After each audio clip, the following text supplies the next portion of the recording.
It looks like there's a new black sheep in the Silent Hill franchise with Silent Hill F. There's been much debate about what the F stands for. For myself, the F stands for frustration. When they revealed the new batch of upcoming Silent Hill games a few years back, Silent Hill F stood out to me as the wildcard. A Silent Hill game set in 1960s Japan? How is this going to connect to the series? They have their work cut out for them. I wasn't familiar with Ryukishi 07's work at the time, but I did read his past works leading up to the game's release, which had me curious going into Silent Hill F. His writing can have great peaks with lingering lows. Could he make a concise horror story that plays to his strengths, or would some of his weaknesses prop up throughout? Like everything in Silent Hill F, it could be all over the place and a real mixed bag. Like its bizarre combat system that's brimming with jank. When it clicks, there's some enjoyment to be had with it. There's some interesting ideas with its upgrade system and its resource management. But then the game makes some baffling decisions by throwing you into forced combat scenarios like there's no tomorrow.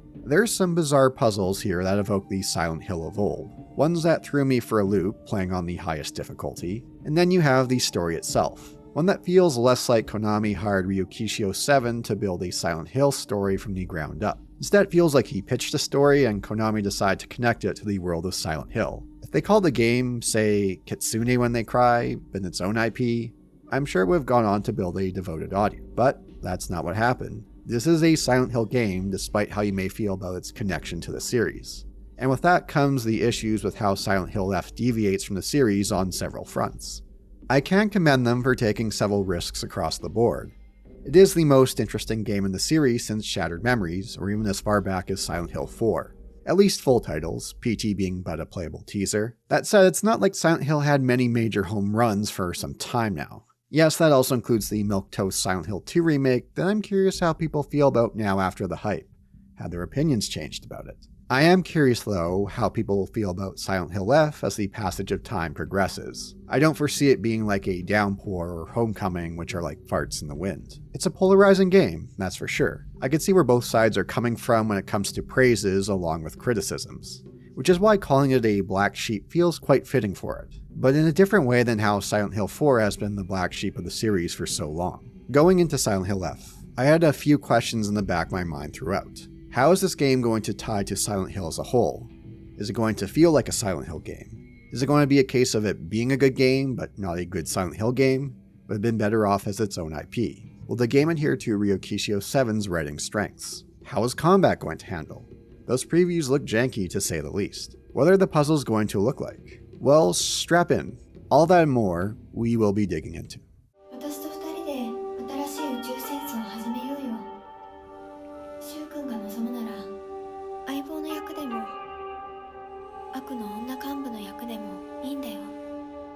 Few notes before beginning.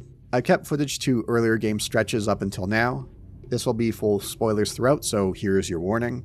As you know how things can be with Unreal Engine 5, Silent Hill F did have some stuttering issues on my system. Now to be fair, mine's is getting a bit up there in age. I have an RTX 3060, but wasn't too bad compared to other experience I've had with recent releases. Still, you know how things can be with Unreal Engine 5. Finally, thanks to the fellow Boulder Punchers who support the channel further through Patreon or YouTube memberships. Check the pinned comment or description if you're interested in supporting the channel. When making the trek down from Hinako's house into town to see her friends, there were a few things I made note of. At first, Hinako felt off in her movements. It took me a moment to realize why. It's her inertia. Modern third-person titles love to have your character linger forward after stopping movement. Not to say that there's no inertia here in Silent Hill F, but it's less than what you find in most modern games. Of all the major issues of modern game design, inertia is lower on the list, but it's nice to see Silent Hill F not be so egregious with it. As well, the game isn't too egregious with Hinako being a chatterbox during gameplay. To an extent. Her reminder to fix up a weapon or healing is a bit of a well duh kind of moment.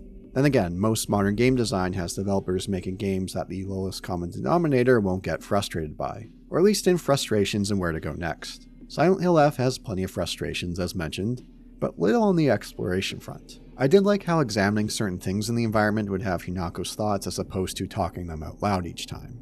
But the game does suffer from what I tend to notice in Unreal Engine games. Readability of environments. Instead of looking around to find items, it's more a case of walking around a room or area, visiting all corners, waiting for the pickup indicator to appear. At least Silent Hill F doesn't resort to yellow paint or white cloth like Silent Hill 2 Remake did to guide the player. Here it's good old-fashioned lighting to draw your attention of where to go. This is less a point of praise and more a case of Silent Hill F not falling victim to certain modern game design practices. But it does stumble when it comes to the constant mention of on-screen objectives to guide the player.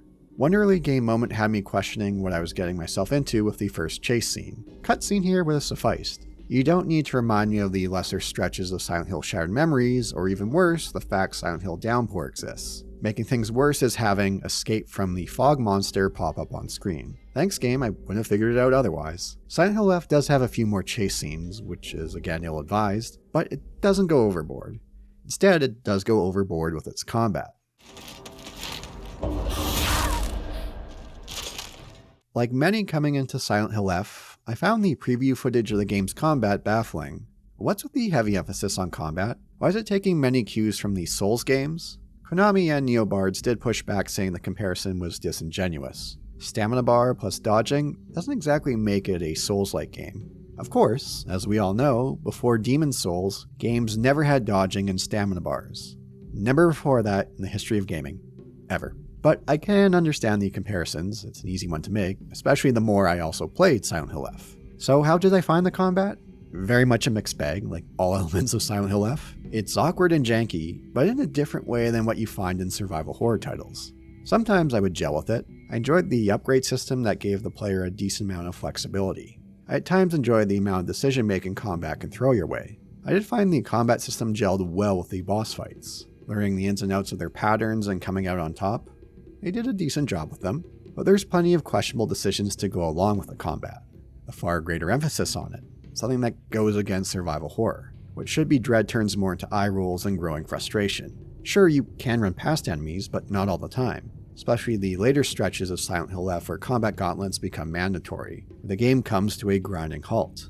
I will note that I played with combat on hard for most of the game. When I saw story mode as the only option at first, it made me think it was game journalist mode. Why they didn't call it normal, I'm not sure. Silent Hill F forgoes the use of guns and focuses only on melee, which was a nice change of pace. You'll have smaller weapons like baseball bats, knives, steel pipes. We'll also find heavy weapons like axes and sledgehammers, ones with far greater wind-up times but do far more damage. While Hinako is athletic, or at least on the track and field front, it is a bit of a stretch when it comes to this high schooler wheeling around the sledgehammer or axe.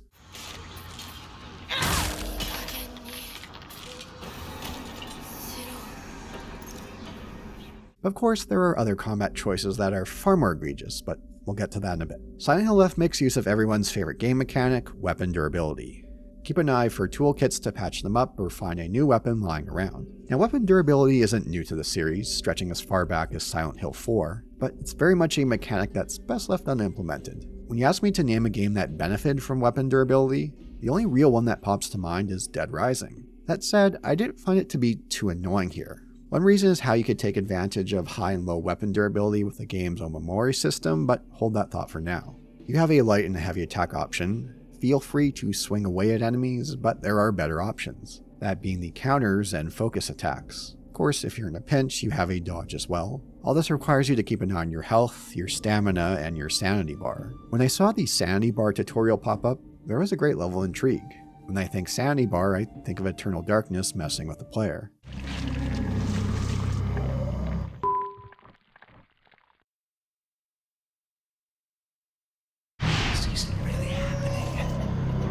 Is this something they kept as a surprise and didn't talk about in the lead up to the game? Well, no, that's not the case. It does not behave like that 1 iota. They should have called it something else. More or less, it's a glorified mana or focus meter, but something that does add some decent decision making to Silent Hill F's combat. Enemies will have varying levels of counter windows in their attacks. Some with a single attack, some within a combo or at the end of it. While some enemy combos can get into Elden Ring-like territory with a number of swings in their combos, at least they're predictable. The game doesn't stoop to delayed attacks that Elden Ring love to go to the well to far too often. If you get a counter hit in, depending on the enemy, you'll stun them for a time. Follow-up attacks do more damage to stunned enemies. Some of these counter windows are quite tight. As well, not all enemies will give you a counter window. These puppet-like enemies with their odd movement patterns can be hard to get a read on. Is that next attack going to have a counter window, or will I need to dodge instead? A well-timed dodge does replenish your stamina in full. which you'll need to keep an eye on in combat. Making the Souls comparison again, the stamina bar handles more like the earlier titles, where you can only do a couple of hits and rolls before depleting in full. But you can expand the counter window by entering focus mode. By expending your sanity, you could widen the counter window for attacks, giving you more time to react for the cost of sanity. Hold it out if you're unsure of what's coming, or enter it for a brief moment to minimize your sanity loss and get your counter in. The sanity meter also depletes when you use focus attacks. They deal high level damage and can stun enemies, but takes some time to build up before you could use. Depending on your stats and your Omamori loadout, you can deplete your sanity bar in short order. With how useful counters and focus attacks are, keeping my sanity up was one of my highest priorities in combat. Getting a counter hit in, following up with a focus attack was a strategy that I used for most of the game.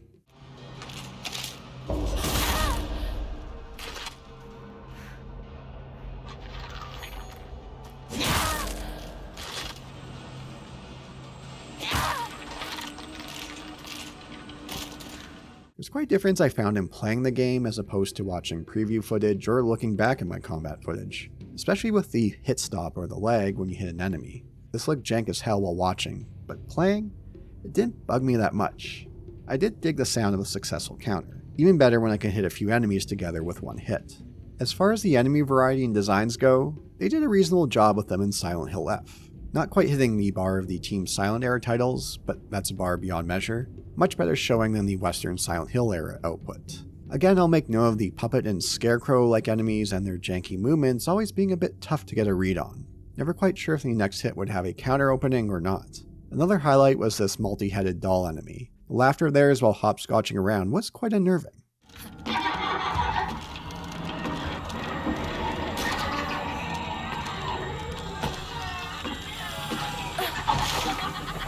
The combat system does gel quite well with the game's boss fights. The first boss fight is very much a wake-up call, especially on hard. It took several tries to get the patterns and timing down before I found victory. The game threw shade at me while giving me the option to bump down the combat difficulty after a few tries, which pushed me even more to win this fight without resorting to a difficulty drop. Now, keep that in mind for now. That said, it felt like once I got the patterns down, it still felt like the enemy health pools were far too large. The game did a decent job with a gank boss fight against Hinako's parents later in the game, her father being large, slow, and hitting like a truck, while her mother was small and nimble. They worked well together in giving you the openings to whittle them down. With its Omamori system, Silent Hill F gives you a fair amount of flexibility in how Hinako can handle in combat and elsewhere. Starting with 2 you can equip at one time, which you can increase for a pretty penny. Well, faith, not pennies. Faith is the game's currency. You could use it in several ways at shrines when you save. You could upgrade your health, your stamina, or sanity stats, or as mentioned, your Omamori slots. You could use Faith to restore your sanity, at least on hard mode, or you could buy an Omamori. In an interesting design decision, you're not given a list of Omamori to choose from to buy. Instead, it's at random of what you get, with the cost going up each additional Omamori you purchase. Here we go, let's get some pulls. Come on. Pull the gotcha, pull on my gotcha, come on. You know we gotta get some pulls. Now, buying Omamori isn't the only way to get one. You'll find them out in the wild if you're thorough in your explorations. How Silent Hill F doles out faith leads to some further decision making. You'll find rare items that you could offer at shrines in exchange for faith. It's with consumables where things get more interesting. Ones that you could use in combat to restore your health, your stamina, or sanity. Some offer further temporary bonuses, or if you want, you can offer them up at shrines for faith. This can lead to some interesting moments of decision making. Seek out rare items to have enough faith to spend on an upgrade, or should I offer some of these consumables in exchange for faith to get it earlier at the cost of items? Ones that I may want to have for what waits around the next corner. Playing on hard, this type of decision making came up on the regular. On the note of items, Silent Hill F makes use of a limited inventory beyond your weapons. That said, I had less than a handful of times where I'd have a full inventory. It's rare to be far from a shrine to offer up items. Some consumables stack. Hard mode had me using items on the regular. Moving into New Game Plus, the game throws more expansion slots your way like it's going out of style. Limited resource management has never been Silent Hill's specialty. Most titles forego using it, or what they did with Silent Hill 4, they bungled the execution. When done right, I always enjoy what it can add to a survival horror title. So while it was nice to see here, I never felt much of a push by the game to balance it on the regular. I will note that with how many different consumables there are, it can be a bit frustrating to remember what each item does. Does this one heal my health, my sanity, my stamina? A combination of the three? You can pause the game and look up what each one does, but again, that slows the game down. Omomoris give you a wide range of options in tweaking how Hinako handles in combat and elsewhere, especially once you unlock multiple slots. They don't fall into modern game trappings where you'll get an item that gives you plus 1% poison resistance when there's a full moon out. The Omomoris are actually useful. You can mix and match them depending on what enemies and bosses you face, which you'll need to do before as you can't swap them in the midst of combat, which does make sense. For myself, one Omomori mainstay was having a successful counter restore some of Hinako's health.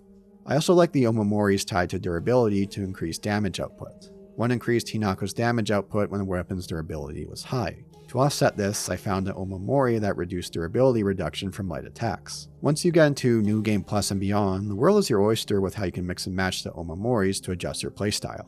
So up until now, I've been quite positive on the combat front. It's quite jank, but when it clicks into place with the right encounters, along with the upgrades, it can be a decent system. Awkward, yes, but there's some interesting ideas within and decent execution. But now we have the issue that arises from this. 1. This is a Silent Hill title. Making combat such a predominant focus goes against the series' MO, and Silent Hill F loves to throw plenty of combat your way. Far too much, especially in the shrine sections, this game's equivalent of the Otherworld stretches. They even give you weapons you could use where there's no durability to worry about in these stretches. But they amp up the combat encounters as the game goes on. Now of course you can run by enemies. There's even an Omomori that will reduce an enemy's line of sight. I found a good strategy was to hit them with a counter to give you more time to run by. There's no real incentive to fight enemies when you don't need to. They don't drop items or faith. You're only going to be lowering your weapon's durability and may end up taking damage and may part with an item. But once you reach a certain point in the shrine world, combat more or less becomes mandatory.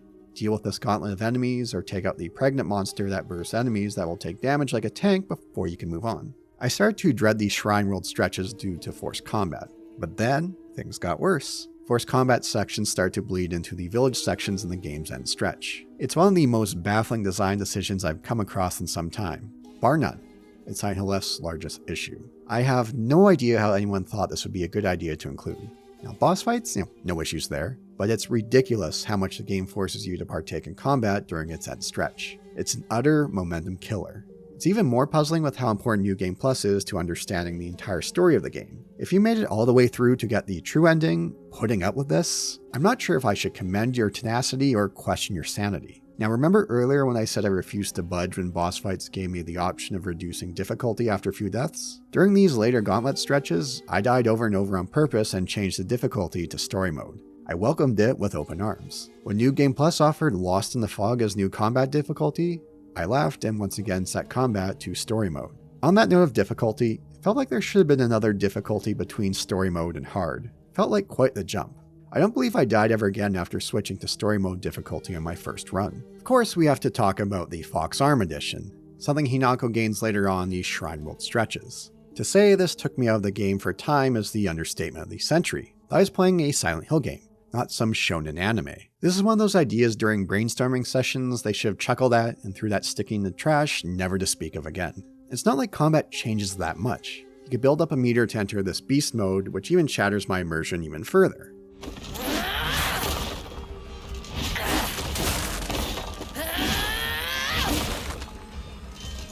Now that all being said, I did end up enjoying Silent Hill F's combat more than I thought I would, especially after seeing those early previews. In the right dosages, it meshed well with its upgrade system and I had some fun with it. But is it a fit for Silent Hill? They have the awkward and jank elements nailed, albeit in a different way, but overplays its combat hand far too often in a series where combat was never the sole focus. Part of the equation, yes, but not such a large portion of it. That said, I can't thank Silent Hill F's combat for giving me a reason to revisit Slitherhead, the 2024 mid-budget action horror title. This one had notable Team Silent alumni involved in the project. That being Silent Hill 1 director Keiichiro Toyama and series mainstay composer Akira Yamaoka. Slitherhead is a game I played for a few hours and dropped off when it released, which I now regret. When playing through Silent Hill F, there were elements of its combat that reminded me of Slitherhead. While it plays quite different, it does have an action focus full of jank and awkwardness. But when it clicks, it's quite a unique experience. They built Slitherhead from the ground up as a new IP with this in mind. So when it gets out there, and boy, does Slitherhead get out there. There's little out there like it. So on that note, do expect to see a video on Slitherhead in the near future. Do check it out if you haven't done so. Not for everyone, but there's little like it from recent years. In some ways, I felt the same about Silent Hill F's combat system, but whereas the one in Slitherhead fit its vibe, it's misplaced here in a Silent Hill game. It's one of the key culprits of me wishing that the game was a different IP than Silent Hill. If Neobards wanted to take what they have here and try it with something else with a publisher backing a new IP, I would be curious to see what they would do with it. Moving away from combat, Silent Hill F does also stumble when it comes to its exploration. Going through the village was fine. Nothing that really stood out as far as highlights go. Heading off the beaten path to explore further didn't yield much beyond items. There were a few exceptions, like this one doctor's house with a few key notes along with other oddities. The game's best stretches exploration-wise were the middle school stretch and Hinako's home. The game's atmosphere did pick up in these stretches, where it could be a bit lackluster in other areas. Hinako's home especially was great with its atmosphere. I like looping through its different dates to solve puzzles and find items for progression. This stretch had the Silent Hill-like feel when it comes to its atmosphere and progression. That said, these dungeon stretches were a bit ho-hum in their design. There was little of looping back or unlocking shortcuts as you progress. Most tended to be on the linear path. As much as I didn't care for the Silent Hill 2 remake, they did a decent job with its level design, with its constant use of shortcuts to loop back around. A bit too much, which became comical at points, but I'd take that over the approach they went with here. But there's many stretches where the atmosphere didn't do much for me beyond Hinako's home. It paled to what Team Silent were able to achieve with their work. The larger emphasis on combat didn't help matters. Where its lacking atmosphere is most present is in the Shrine World sections. I had a curiosity during and after the first stretch where they would go with these sections. First one did show some intrigue, and I wondered how future stretches would be. The best of the Silent Hill series always had you dreading the Otherworld sections. What was the game going to throw your way to unnerve you? There was always catharsis to return to the world of fog, even if but for a short time. Well, Silent Hill F did have me dreading Shrine World, but in a very different reason. Beyond a few exceptions, they're bland, boring, full of combat, and lack memorable moments. The atmosphere, beyond a few stretches, pale in comparison to the village sections. As far as exploration went, I didn't mind these stretches of opening up doors with corresponding symbols, using switches to open up the paths to progress forward. But even then, they're full of combat encounters, which again, some you could run by, at least in earlier on, but you don't have a ton of space to work with. As far as unsettling moments go, there was one that stood out during the stretch. In the second trip to Shrine World, you'll come across this room of 4 paintings of women. 3 of them have their faces missing. The one on the far left is Hinako with no head. It's one of those great show-don't-tell moments that Silent Hill F could have made more use of along with a better atmosphere. But hold that thought before we talk more about its narrative. Music always plays a key role in its atmosphere. Look, or better yet listen, to what the best of what Team Silent Hill era offered. For Silent Hill F, the music's fine, but after playing I had to think back and look up tracks to remember most of them, beyond the one that plays on the regular during Shrine World cutscenes. One highlight was the one that would play during combat encounters in the village.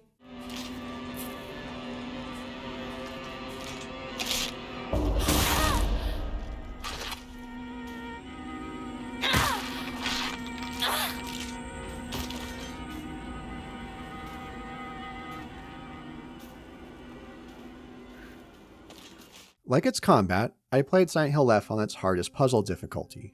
Silent Hill has always had some of the more interesting, if frustrating puzzles in horror games, which is exactly what they delivered on here. Now some of it is due to setting it on the highest difficulty, but there were some bizarre puzzles here. As far as recent releases go, I found Silent Hill F to be the most out there with its puzzles since Tormented Souls. Now here's to hoping that Tormented Souls 2 delivers on the puzzle front again. There were a few times I had to take a look online to get a nudge in the right direction. Some clues to the puzzles felt like some localization issues, or having knowledge of Japanese culture that many won't have. The secret boss puzzle during the school section being a great example of this. The same case for the Scarecrow Field puzzle, especially the last loop through. That said, this is one of the game's best moments as far as atmosphere goes. There was great tension if I got the right answer, or else it would be time for another fight. I had a funny moment with a puzzle where Sakuko was locked up. I was playing around with it, trying to make note of which switch movement did what, and ended up solving it by happenstance. What I do appreciate about several of these puzzles is how they build the narrative. While I did fumble around with the secret boss puzzle, I did like how it fleshed out the relationship between Shu and Rinko. The same goes for the locker combination puzzle at the school. This is one of the better puzzles I've come across in the game as of late. Having to collect the clues, work through multiple notes to decipher the codes for the given locks was great stuff. You don't have to solve all of them and open all the locks, but if you're willing to put in the time to solve them, you're rewarded with extra goodies. Figuring out that one combination being a call for help, SOS or 505, was one of the game's highlights. I do like how Silent Hill F sorts the notes for puzzles all together in Hinako's journal. You don't have to jump across various notes to put all the clues together. They're all organized together for that specific puzzle. As well, being able to hop right to these notes at any time while solving a puzzle was a nice quality of life feature. I appreciate that the game never resorts to what I like to call the regurgitator puzzle. Feels like I've mentioned it a million times by now. By that I mean it is more of the puzzle, where you read something from a note and enter that one-to-one elsewhere. Silent Hill F delivers on its puzzle front, with a few bumps along the road, but how about the story? As of writing the script, we're still in the wake of the game's release. There's still plenty within Silent Hill F to unpack and sort through. Different theories and explorations are in the midst of forming, which I am curious to see how they unfold over time.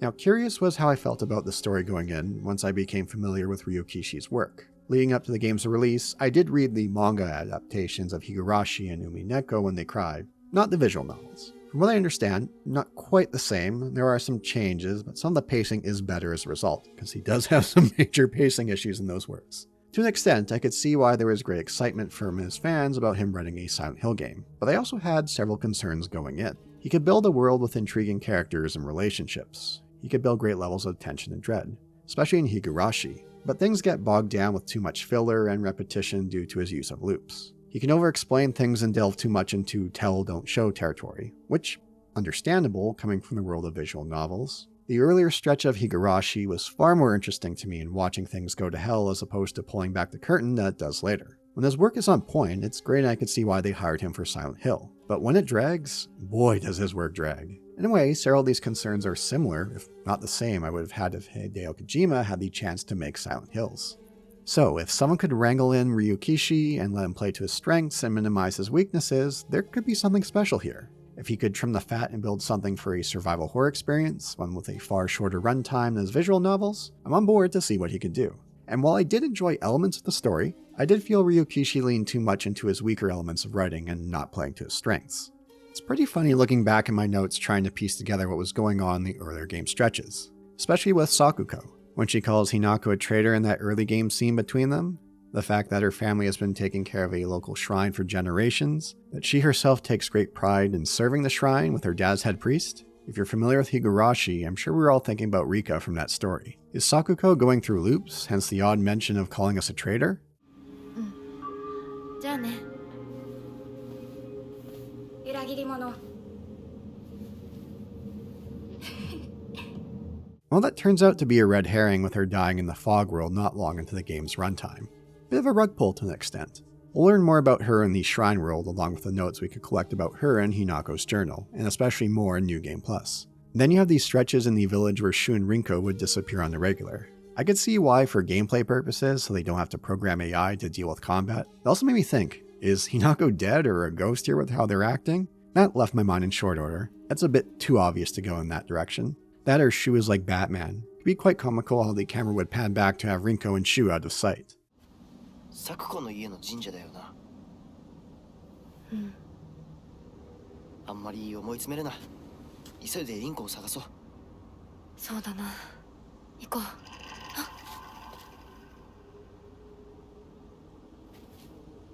I also had an idea forming while in the library of the second Shrine World stretch. There were vague notes and excerpts about Hinako's family along with the families of her three friends, Sakuko, Rinko, and Shu. Is there some kind of pact that their families have that tie with this village? Then I realized, wait a minute, that's more or less the plot of Silent Hill Homecoming.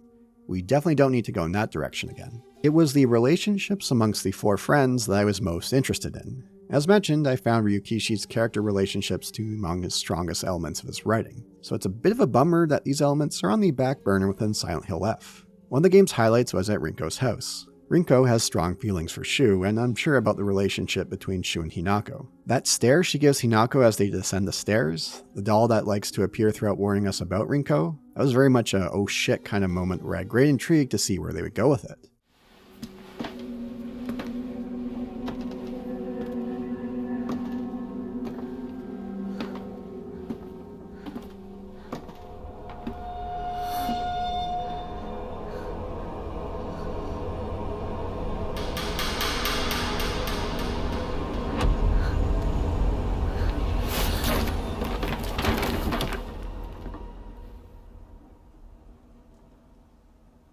Which the game then loses for a time as the game whisks us back to Shrine World to do something else. As much as I didn't care for the Shrine World sections, there was an intriguing stretch during the school section. Hinako deals with each of her three friends, killing them off one by one. In these stretches, we learn more about her three friends and what each means to Hinako, or at least how Hinako perceives them. Entering Rinko's room to have it shift around, filling up with pictures of Shu, was one of the more unsettling moments in the game.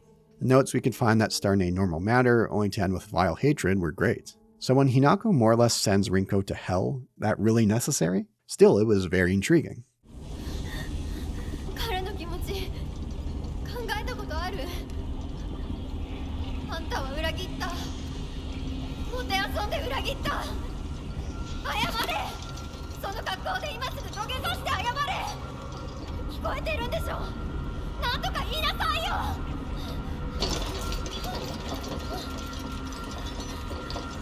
ひなこ。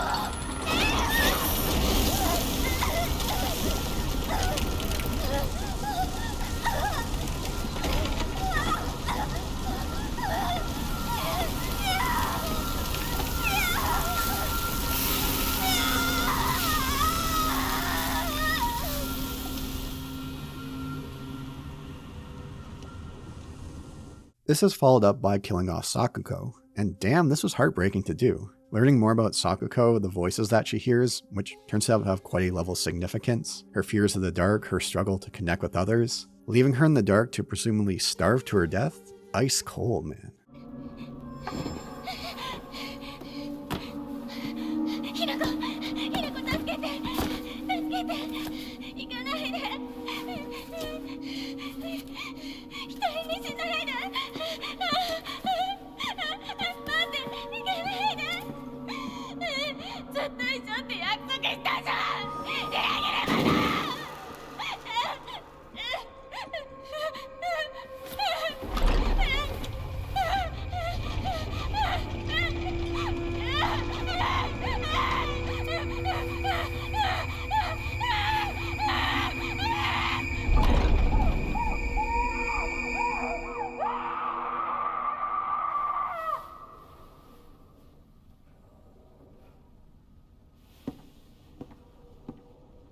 Shu gets a similar treatment, learning more about the relationship before leaving him to hang. This was by far the best Shrine World stretch, the writing playing to Ryukishi's strengths. But here lies the problem. This is only one stretch. They could have devoted a whole shrine section to each of these three characters, explore their relationships with Hinako more, dive in deeper, because what we get during this stretch, it's great. But then it's over, because we have to get back to Foxmask. For Hinako's relationship with Foxmask, which, bringing up Kojima again, sounds like the name of a character from one of his games, Silent Hill F devotes a large chunk of its time to.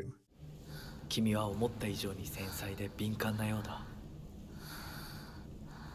でも、よく頑張ったね、ひなこ。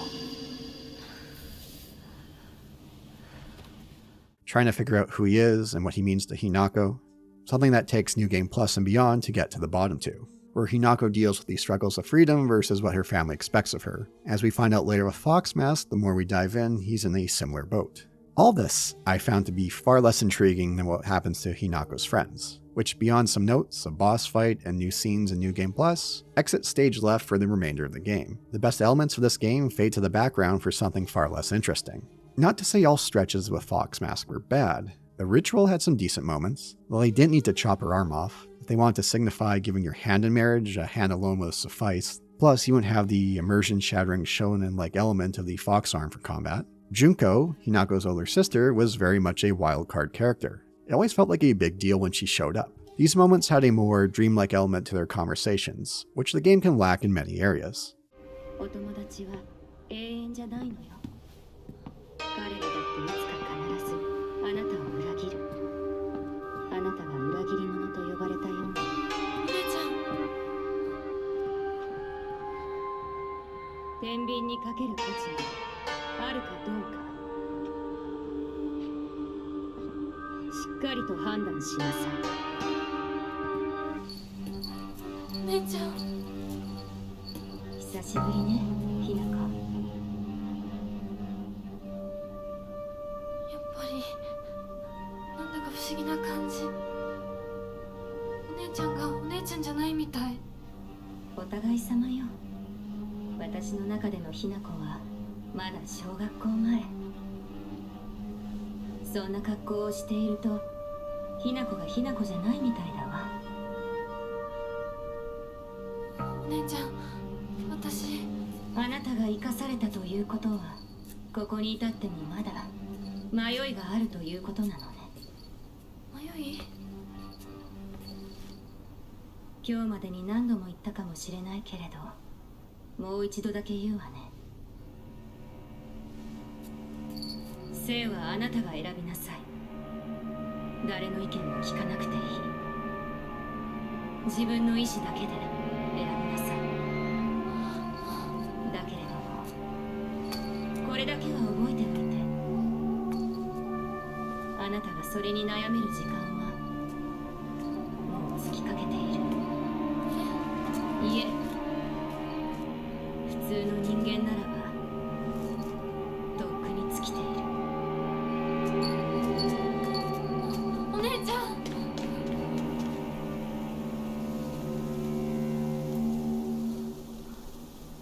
But most of the time it's Foxmask and Hinako who spend most of the time together. These stretches lack in that Silent Hill feel or intrigue compared to other elements of its story. It's also where one of Ryukishi's main writing flaws can show up, his overuse of explanation and telling as opposed to showing. Now, to be fair, he comes from a world of visual novels, where you're looking at works with a ridiculous word count, which, as mentioned earlier, gives you time to build tension and flesh your world out. You don't have quite the same luxury when it comes to a survival horror game. You have at best a dozen or so hours to tell your story. You don't have time to putz around. That said, he does make use of a few tricks to help get more out of that time, like the elements of a journal. Throughout our travels, Hinako will update her journal. This can be about herself, the other characters in the story, history about the village. It's a way of giving more context to the world, giving us more of a deeper dive into Hinako's thoughts. Of course, the game makes heavy use of notes, a horror game staple, but at points, the journal feels like a bit of a crutch to get more across by telling instead of showing. Not to say the game is all tell, no show. As brought up earlier, there's that one highlight of Rinko's room in Shrine World where you could see her obsession with Shu, or the one room with the 4 paintings with 3 faces covered and 1 painting with Hinako headless. There's a moment in the game's intro where you could see an image of Hinako's family. It's a bit comical how far Hinako is standing from her parents and sister, but it gets the point across. And then nails it home even more with the conversation she's having with her parents in the background. For Silent Hill F likes to hammer the point home. Not to say other Silent Hill titles don't do the same, but here it's in overdrive. Ryukishi's works don't exactly take a subtle approach on several fronts. There's glimpses of it here and there, but tend to be the exception, not the norm. Else major elements of the game's story are as subtle as a sledgehammer. To get more out of Silent Hill F's runtime, it makes use of a New Game Plus to flesh out the story further. Something that didn't surprise me one iota once I got familiar with Ryukishi's works. Before we get there, let's talk about the first ending and the twist leading up to it. There are some interesting elements to this twist, how it ties in gameplay with the narrative, Shu giving the red capsules to Hinako early on, the tutorial emphasizing their use, how handy they could be, the way they could stack, how frequent you could come across them, how they heal both your health and sanity. Well, turns out there are more to these pills than meets the eye. A lot more. No matter what you do, the first ending you get is the bad one, with Hinako succumbing to them. 県警本部から各局、女性被疑者は20代です。花嫁装束。身長は 160cm 少々。常吉神宮より逃走中。凶器を所持している可能性が極めて高い。各局はくれぐれも慎重に対応されたし。神楽町1から県警本部。被疑者は赤と白のカプセル状の薬のようなものを犯行時に断続的に服用していたとのことです。県警本部より神楽町1。それは式場内で発見された正体不明のカプセル薬と同一のものか。どうぞ。神楽町1から県警本部。被疑者が服用する際に口からこぼしたカプセル薬は敷地内か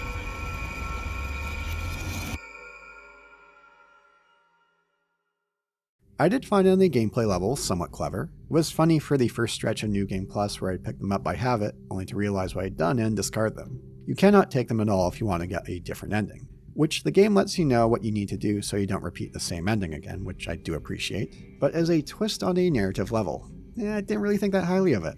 Unless I missed a scene, it did feel like there should have been a scene or two in the mid-game stretch where Hinako took one during a cutscene. It does feel like it comes a bit out of nowhere where she pulls out the capsules while talking to her sister. It's a bit of a bold decision to tuck the game's key answers into New Game Plus and beyond, which as mentioned earlier didn't surprise me once I became familiar with Ryukishi's writing style. Now, I haven't played Nier Automata, but I have heard throughout the years how well it makes use of New Game Plus to great effect, where it makes a great game that much better. How does Silent Hill F handle its approach to New Game Plus? Like everything within, very much a mixed bag. I do appreciate how they let you know if a cutscene has new content if you try to skip it. You don't have to watch every single cutscene again. There's never a worry that you'll miss out on something. Some of these can have such small changes I had to go back through my footage to see the differences, although they do deviate more as the New Game Plus rolls on. And they make it clear right away on the gameplay front that there's going to be some differences, like the one house not far from Hinako's that you can now access. You find a whole new batch of notes to flesh things out further, ones that flesh out the other characters and the lore of the village. Some will change the context and your perception of what happens in the game. But here lies the issue with New Game Plus. I'm sure we were all thinking, oh man, do I really want to go through those end combat gauntlets yet again? Sure, your stats do carry over, so it'll be far easier to do so. You're more used to combat, unless you bump up the difficulty. But do I really want to do that? It's not like it's a small chunk of the game. What's stopping me from looking up the ending on YouTube or reading through the rest of the notes on a guide or a wiki? Which sure, you could do that with any game, but it's never the same as experiencing the game for yourself, playing through it on your own terms. Although it's not like the Silent Hill series has its share of audience who don't play the games. Silent Hill 2 fan excited to play for the first time mean exists for a reason. As mentioned earlier in the game, if you beat the game 3 times to get the true ending, I'm not sure to commend your tenacity or to question your sanity. I'm not against the idea of using New Game Plus to give you a complete story, but they need to shuffle things around for a better experience and pace. The default ending should have given more to the player. It's jarring and left a bitter taste in my mouth. Less a case of me wanting to continue with another playthrough to build on that. More a case of wanting to actually have some level of satisfaction with an ending. If they did the first playthrough with greater focus on Hinako and her merry band of friends, then have the second playthrough focus more on her with what happens with Fox Mask, I'd be more on board with that. I'm also curious to see how the game would have worked if it had a more similar structure to past Silent Hill titles, where your actions from your first playthrough would determine your ending. What I wanted was hoping for was something like the earlier stretches of Higurashi without the bloat and pacing issues. Keep a tight, concise focus and don't meander around. And some of those strengths do pop up here and there in Silent Hill F. Most of that fades away in the game's second half to something far less compelling. And once you reach the further stretches of New Game Plus and beyond, we get more into the warring gods behind the village. Gods and religion have of course always been a key element of Silent Hill through the Order, but here it feels far less Silent Hill and something you'd find out of a shonen manga. Which leads to the question where you'll get many different answers from those you ask. Should Silent Hill F have been a Silent Hill game or something else altogether? Most obvious element being how far removed the village is from the town of Silent Hill. Across the ocean, far away, and we're back in the 1960s. Now, it's not like the series didn't start having long stretches of its games outside of Silent Hill as far back as Silent Hill 3, but going all the way to Japan is quite a stretch. Now, there are connections to the town across the pond, like the White Claudia connection. You could piece this information together with notes you find across runs, along with the Pawn by Shu's house. I did like how they tucked it more in the background for the player to find and piece together. I'm sure more discoveries will emerge as time goes on with further connections. And yeah, there's the fog. Yeah, there are monsters formed by Hinako's unconscious, but there's one key element of the Silent Hill feel that Silent Hill F lacks for large stretches. That dreamlike, surreal, David Lynch-like atmosphere. The Team Silent era had a fusion of Western horror gaming from a Japanese perspective. How do you know about that? Aren't you Maria? I'm not your Mary. So, you're Maria? I am. If you want me to be. All I want from you is an answer. It doesn't matter who I am. I'm here for you, James. See? I'm real. Silent Hill F drops most of these elements to focus more on Japanese horror, which is fine, I dig that, but if I want to get my fix on that, there are other series where I could go to. That heavy influence from works like David Lynch from an Eastern perspective is what draws me to games like Silent Hill. Again, not to say it's absent altogether. Many scenes with Junko had this more detached, dreamlike feel to them, or the stretches in the fog world with Hinako and her friends. But it's where Shrine World where those elements more or less vanish and turn to something that I didn't find compelling in what I come to Silent Hill to experience. Konami hired Ryukishi 07 to write a Silent Hill story, but feels like they didn't do so from the ground up. Like he had some ideas brewing around and then Konami bolted on the Silent Hill IP for larger recognition. Heaven forbid a large developer take a crack at a new IP. Beyond once again bringing up Kojima, I have to wonder how many ideas he had in mind for Silent Hills will make their way into OD. Now, while it's under Sony ownership and been long dormant for years, there is a horror IP that would fit Ryukishi's style like a glove, that being the Forbidden Siren series, a bizarre, fascinating, and rewarding series that still has plenty of mileage left in the tank. Unique mechanics that I find puzzling so few have taken and run with. But it's with how the story unfolds where Ryukishi would have been more at home. Forbidden Siren makes use of a looping timeline for its story, something Ryukishi is well versed in. Now, I'm not saying that Sony needs to bring back the IP with Ryu Kishi at the helm. I'd love to see some kind of reboot with it. But again, that talent is long gone with Sony killing off Japan's studio. Plus, with Sony having such a huge hard-on for live services and its Western movie games, I don't see that changing. As well, the last game in the series released in 2008. Still, it's a thought I had while reading through Higurashi, but that's not what happened. What happened is we got a Silent Hill game that deviates heavy from the series norm, which in a way does make it the most interesting full release in the series in a very long time, but also the most polarizing, where it feels like the mantle of black sheep of the franchise is in the midst of switching from Silent Hill 4. While we don't have much info about Townfall at the moment, I don't foresee it being such a departure from the series. I'm expecting something more quote-unquote conventional, for better lack of a term, but who knows, stranger things have happened. Despite my many issues with Silent Hill F, I am curious to see how its reputation will evolve. We're still in the early days of its release as of writing. There's still plenty to pick apart within its stories, theories to come together. I don't foresee the game getting a shrug like Homecoming or Downpour in the long run. It's going to have its champions along with its detractors, but where do I stand on things? Well, more should have been its own IP, which again, can't change the fact it is part of the series. I can appreciate it for some of the things it tries out, even if its execution is spotty. There are elements of the story that I did vibe with, but it did leave me frustrated with how some of its more interesting elements faded into the background as the game progressed. I can commend them for hiding away much of the key answers behind a New Game Plus, but with that comes many frustrations and missed opportunities. As I mentioned at the beginning of this video, there's been much said about what the F stands for in Silent Hill F. For me, it's frustration, which I feel as I'm trying to wrap up this video here. For some reason, the Simpsons quote of Homer asking Marge, "Is this a happy ending or a sad ending?" pops to mind. To which Marge answers, "It's an ending. That's enough." I'll leave it there. Thanks for watching as always. Leave a like and your thoughts in the comments below, subscribe to the channel if you haven't done so. Special shout out to the Boulder Punchers who give extra support to the channel on Patreon or YouTube memberships. For those in complete global saturation tier, American Boot, Flan Nagel. For those in the thank you for your patronage tier, Tom Terrible. For those in the now this is Boulder punching tier, Ethan, the Madman in Waco, James Warner, Cray, Korean characters that Sony Vegas Pro doesn't like the show but translates to Nate 2, the original Narcisse Diet Thick 2 TM Neo Edition. For those in the Jill Sandwich tier, On Hell, Benji, Benny Winterdawn, BBF in Bloxburg, Darkrod 99, Extraordinary 2, Happy Tunes, James Kilgore, Leonard Arnson, Logan Lepin, Mad Morpheus Gaming, Michael Walters, Nico Pero, Sam Jones, Squid Vicious, Will Han, and Zin. Now for the post-video Q&A, so those in the Jill Sandwich tier and above can ask questions. So from Flan Nagel. Would fans of Silent Hill F be quite so charitable regarding its handling of source material and radical departures in gameplay if Ryu Kishi 07 weren't involved? Great question. Before we get to that, bringing up Kojima, I feel like a broken record here. Well, we got brief glimpses of what he had in mind for Silent Hills, along with who he brought in. That was still very much a mystery. That said, I'm sure he would have gotten a lot of leeway from fans with how he departed from the series, which with him, I'm guessing he would have done a fair amount of. Again, that's all speculation.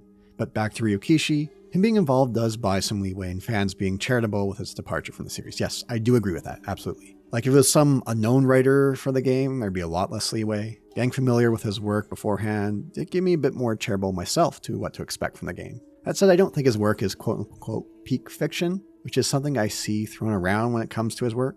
If you do think that, that's your call. I might suggest you try reading a bit more.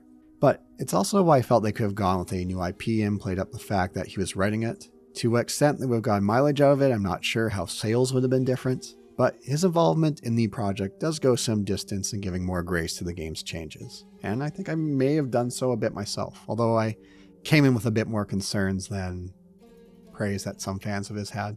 So thanks for the question once again, Flan Nagel. Extraordinary 2. If you had to rank the Silent Hill games in order of worst to best, how would you sort them?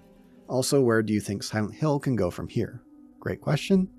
Before I do sort them, I will note a few things. I'm only ranking the full releases of the series, so we'll include PT, Short Message on this list, spin-offs like the mobile game, Silent Hill Arcade.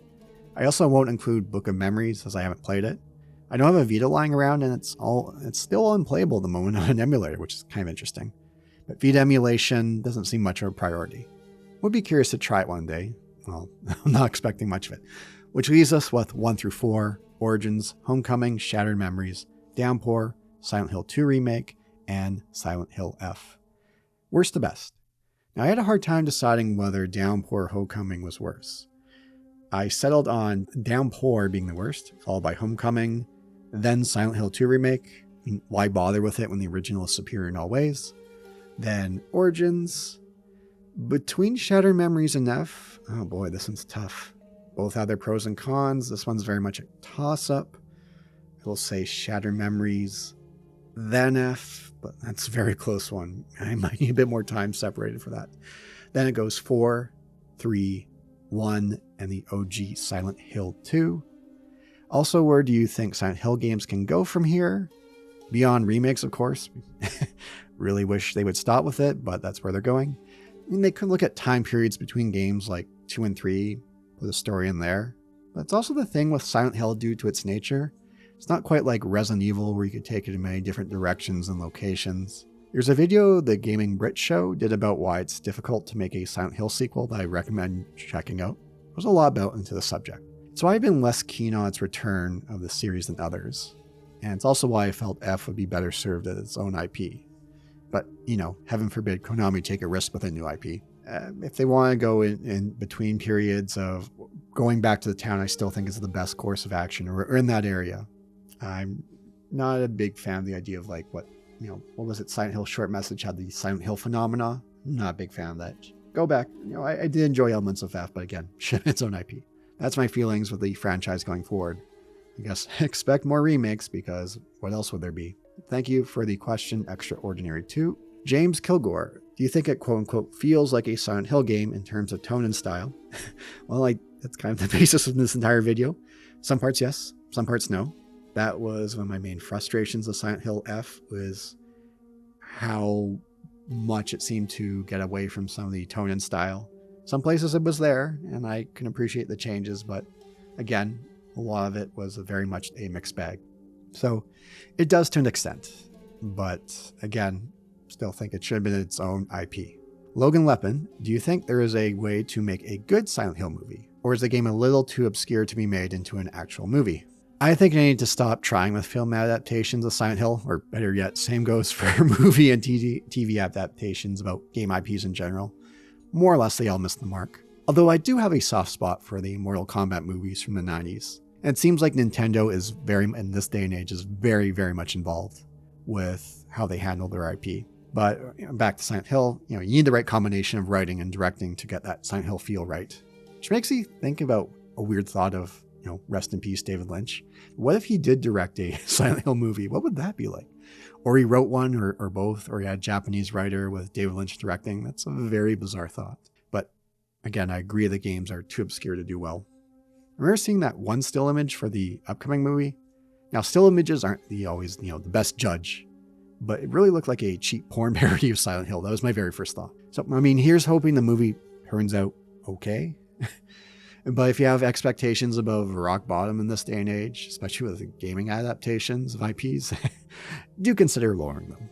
I don't expect much from it, but here's to hoping that they can at least try something with it. But again, just due to the series, how it works and how obscure it can be, more of the esoteric knowledge required to make something that works.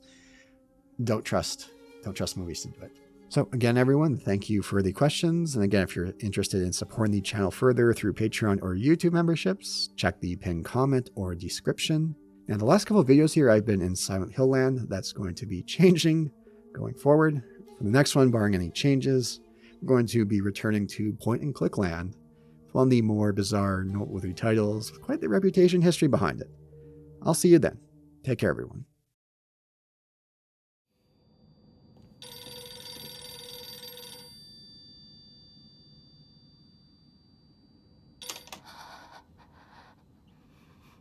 Moshi moshi. 清水さんのお宅でお間違いないでしょうか。岡本水産でございます。毎度ごひいきに預かり誠にありがとうございます。もしもし。